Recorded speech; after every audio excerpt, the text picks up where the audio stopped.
ರಾಜ್ಯದ ಪ್ರತಿಷ್ಠಿತ ವಿಶ್ವವಿದ್ಯಾಲಯಗಳಲ್ಲಿ ಪ್ರೆಸಿಡೆನ್ಸಿ ವಿವಿ ಒಂದಾಗಿದೆ. ಇಂತಹ ವಿವಿಯಲ್ಲಿ 8ನೇ ಘಟಿಕೋತ್ಸವ ಅದ್ಧೂರಿಯಾಗಿ ನಡೆಯಿತು. 4,000ಕ್ಕೂ ಹೆಚ್ಚು ವಿದ್ಯಾರ್ಥಿಗಳು ಪದವಿ ಪತ್ರವನ್ನು ಸ್ವೀಕರಿಸಿದ್ದಾರೆ.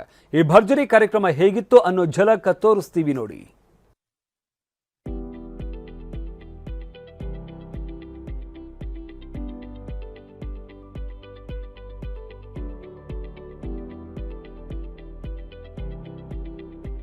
ಕ್ಯಾಂಪಸ್ ಲಕಲಕ ಅಂತಿದೆ. ವಿದ್ಯಾರ್ಥಿಗಳು ಪದವಿ ಸ್ವೀಕರಿಸಿ ಸಂಭ್ರಮಿಸುತ್ತಿದ್ದಾರೆ. ಚಿನ್ನದ ಪದಕ ಹಿಡಿದು ಪೋಸ್ ಕೊಡ್ತಿದ್ದಾರೆ.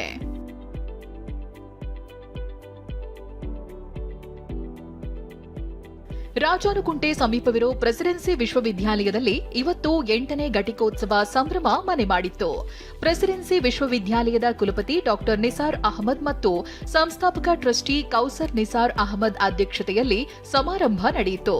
ಮುಖ್ಯ ಅತಿಥಿಯಾಗಿ ಉದ್ಯಮಿ ರೋನಿ ಸ್ಕ್ರುವಾಲಾ ಭಾಗವಹಿಸಿದ್ರು. ಪದವಿ ಪಡೆದು ಹೋಗ್ತಿರುವ ವಿದ್ಯಾರ್ಥಿಗಳಿಗೆ ಆಲ್ ದಿ ಬೆಸ್ಟ್ ಹೇಳಿದ್ರು.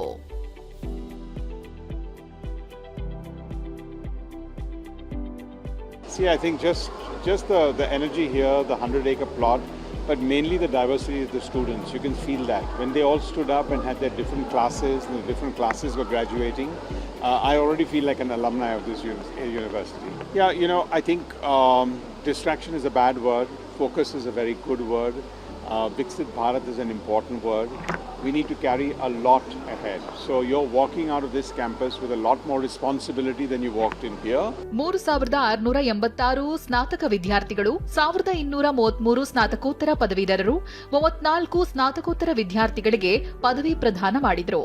32 ಸಂಶೋಧನಾ ವಿದ್ಯಾರ್ಥಿಗಳಿಗೆ ಚಿನ್ನದ ಪದಕ ಪ್ರದಾನ ಮಾಡಲಾಯಿತು. ಬೆಂಗಳೂರಿನ ಉತ್ತರ ತಾಲೂಕಿನ ಯಲಹಂಕ ದೊಡ್ಡಬಳ್ಳಾಪುರ ಹೆದ್ದಾರಿಯ ರಾಜಾನುಕುಂಟೆ ಬಳಿ ಇರುವ ಪ್ರೆಸಿಡೆನ್ಸಿ ವಿವಿ ಜ್ಞಾನ ದೇಗುಲದಂತಾಗಿದೆ. 100 ಎಕರೆ ಹಚ್ಚ ಹಸಿರಿನ ಪ್ರದೇಶದಲ್ಲಿರುವ ಕ್ಯಾಂಪಸ್ನಲ್ಲಿ ಎಂಜಿನಿಯರಿಂಗ್, ಮಾಹಿತಿ ವಿಜ್ಞಾನ, ಅಲೈಡ್ ಹೆಲ್ತ್ ಸೈನ್ಸ್ ಸೇರಿ 10 ಹಲವು ವಿಷಯಗಳನ್ನು ಕಲಿಸಲಾಗುತ್ತಿದೆ. ಲಕ್ಷ್ಮೀ ನರಸಿಂಹ, ಟಿವಿ9 ಬೆಂಗಳೂರು.